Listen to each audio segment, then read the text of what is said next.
Vijayalalitha YouTube சேனலுக்கு உங்களே வரவேற்கிறேன். இன்றைக்கி நான் அடை பண்ண போகிறேன். அந்த அடைக்கு தேவையான பொருள் என்னென்னன்றது பார்த்துடலாம். இட்லி அரிசி 1/4 கிலோ எடுத்திருக்கேன்.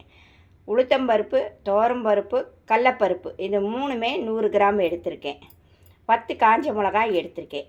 ஜீரகம் 1 ஸ்பூன் எடுத்திருக்கேன். இது எல்லாத்தையும் தண்ணியில் போட்டு ஒரு 3 மணி நேரம் ஊற வச்சுட்டு அரைச்சிட்டு அதுக்கப்புறம் என்ன செய்யலான்றதை காட்டுறேன், பார்க்கலாம். நான் தண்ணியில் ஊற வச்சுருக்கேன். இது கூட ஜீரகமும் காஞ்ச மிளகாவும் போட்டு ஒரு 3 மணி நேரம் ஊற வச்சுட்டு எப்படி அரைக்கிறேன்றதை காட்டுறேன் பாருங்க. இப்போ நான் 3 மணி நேரம் ஊற வச்சுருந்தேன். அரிசியை 4 கழுவிட்டு அதுக்கப்புறம் ஜீரகமும் காஞ்ச மிளகாவும் போட்டு ஊற வச்சுருந்தேன். இப்போ நான் மிக்சியில் அரைக்க போகிறேன். எல்லாத்தையும் எடுத்து போட்டிருக்கேன். இதே தண்ணியை நீங்கள் எடுத்து ஊற்றி அரைச்சிக்கலாம். அரைச்ச பின்னாடி என்னென்ன போடணுன்றதை காட்டுறேன் பாருங்கள். இப்போ மாவு அரைச்சாச்சு. இந்த அரைச்சதில் என்னென்ன போடணுன்றதை காட்டுறேன் பாருங்கள். வெங்காயம், கருவேப்பிலை, கொத்தமல்லி, உப்பு, கால்வாசி மஞ்சத்தூள், 1/2 ஸ்பூன் பெருங்காயம் இதை போட்டு மிக்ஸ் பண்ணி எப்படி ஊற்றணுன்றதை காட்டுறேன் பாருங்கள். வெங்காயம்,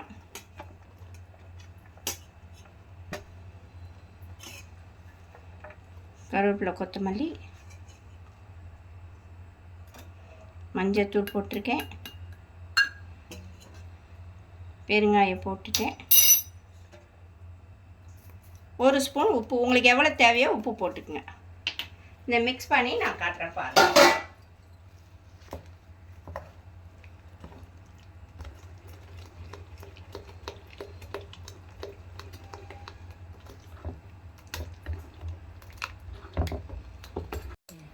இதுதான் பதம், பார்த்துட்டிங்களா? இப்போ நான் ஊற்ற போகிறேன் பாருங்கள். நான் அடைக்கு அவியல் தான் பண்ண போகிறேன். அந்த அவியலுக்கு என்னென்ன தேவைன்றதை பார்த்துருவோம். ஒரு வாழைக்காயில் அரை கட் பண்ணி நான் நீட்டமாக எடுத்து வச்சுருக்கேன். இந்த பாருங்கள், இது புடலங்காய் அரை கட் பண்ணி வச்சுருக்கேன். கேரட்டு 1, பூசணிக்காய் 1, சட்டிக்கிழங்கு பாதி கட் பண்ணி நீளமாக வச்சுருக்கேன். ஒரு 6-7 பீன்ஸு பொடிசாக கட் பண்ணி வச்சுருக்கேன். ஒரு முருங்கைக்காய் பொடிசாக கட் பண்ணி வச்சுருக்கேன். 2 பச்சை மிளகா, 1 கொத்து கருவேப்பில்லை. இதுக்கு வேக வைக்கிறதுக்கு இதுதான். மசாலா அரைக்கிறதுக்குன்னு பார்த்தீங்கன்னா 1/2 மூடி தேங்காய், ஜீரகம், பச்சை மிளகா. இதுக்கு தேவையானது தேங்காய் எண்ணெய். எப்படி செய்யலான்றதை காட்டுறேன் வாங்க. இப்போ தேங்காய்னா ஒரு 4 ஸ்பூன் நான் ஊற்றுறேன். இந்த ஸ்பூனுக்கு அடுப்பை சிம்மிலே வச்சுடுங்க.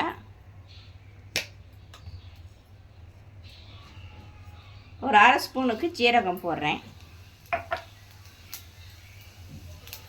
ஒரு 3 கொத்து கருவேப்பிலை உருவி போடுறேன்.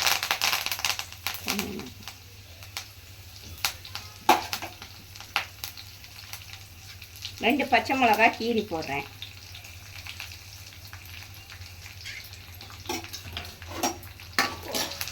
இது பொரிஞ்சவொடனே இது கூட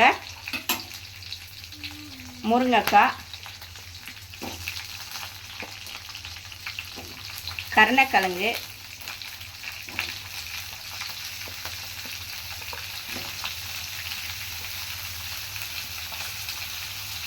வாழைக்காய்,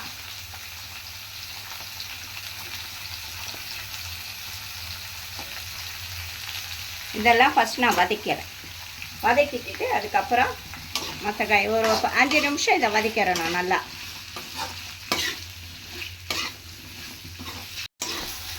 5 நிமிஷம் நல்லா வதக்கிட்டேன். இப்போ அடுப்பை சிம்மில் ஆக்கிடணும். நான் சிம்மில் ஆக்கிட்டேன். இப்போ அடுத்த காய் எடுத்து நான் போடுற பாருங்கள்.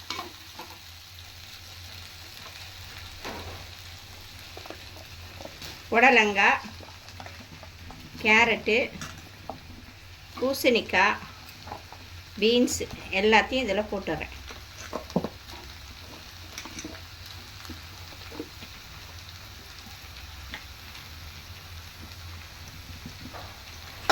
கையில் வச்சுட்டு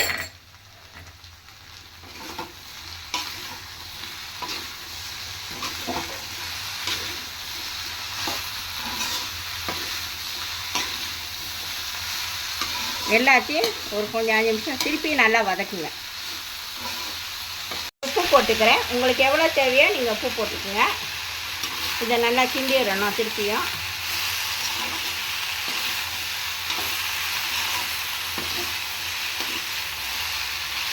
இதுக்கு ஒரு அரை கிளாஸ் தண்ணி ஊற்றினா போதும். அரை கிளாஸ் தண்ணி ஊற்றிருக்கேன். இப்போ இது வேகட்டும். வெந்த பின்னாடி எப்படி இருக்குன்றதை நான் காட்டுறேன். வேகட்டும். அரை மூடி தேங்காய் எடுத்திருக்கேன், 4 பச்சை மிளகா, 1 ஸ்பூன் ஜீரகம். இதை தண்ணி ஊற்றி திக்காக பேஸ்ட்டாக அரைச்சிக்கணும். அது எப்படின்னு காட்டுறேன் பாருங்கள். இந்த மாதிரி திக் பேஸ்ட்டாக இருக்கணும். எப்படி இருக்குன்றதை பாருங்கள். இந்த மாதிரி பேஸ்ட்டாக இருக்கணும். இது வெந்தவனே எப்படி போடலான்றதை காட்டுறேன் பாருங்கள்.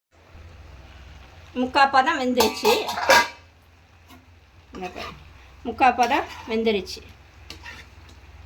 இப்போ இந்த அரைச்சி வச்ச பேஸ்ட்டை இதில் போடணும்.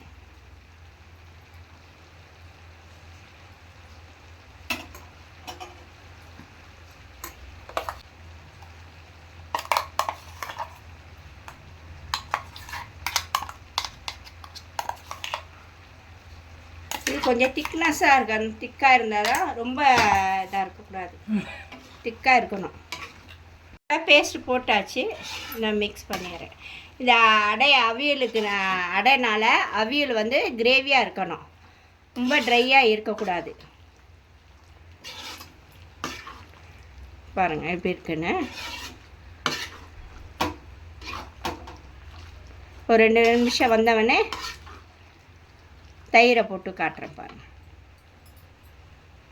நான் 10 ரூபா கப்பு தயிர் தான் எடுத்து வச்சுருக்கேன். இந்த தயிரை இதில் போட்டுருவோம். 1 கப்பு தயிர் போதும்.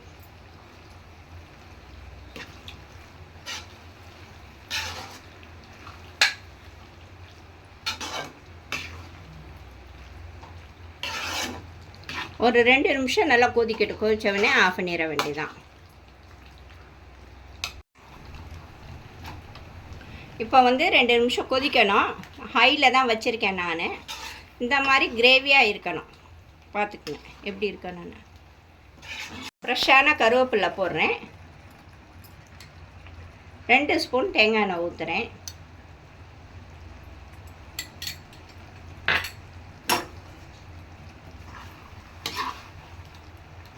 இதை கலரி விட்டு ஆஃப் பண்ணிட வேண்டியதான். ஒரு 10 நிமிஷம் மூடி வச்சுட்டு சர்வ் பண்ணிங்கன்னா செம்ம வாசமாக இருக்கும், செம்ம டேஸ்ட்டாக இருக்கும். நான் சொன்ன மெஷர்மெண்ட் அளவு பிரகாரம் பண்ணிங்கன்னா அவியல் சூப்பராக இருக்கும். இப்போ அடைக்கு எப்படி பண்ணணுன்றதை நான் உங்களுக்கு காட்டுறேன் பாருங்கள். இப்போ சட்டி சூடாகிடுச்சு. இப்போ நான் அடைக்கு ஊற்ற போகிறேன்.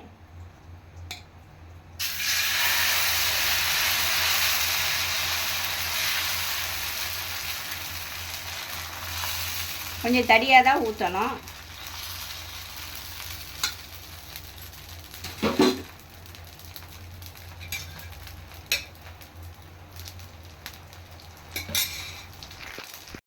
இப்போ வெந்துருச்சு. நான் திருப்பி போடுறேன் பாருங்கள்.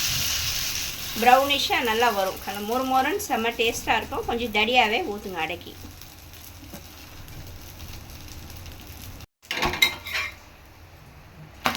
இது பாருங்கள் எப்படி நல்லா வெந்திருக்கு பாருங்கள். எடுத்துட்டு அடுத்த தோசை ஊற்றுறேன் பாருங்கள்.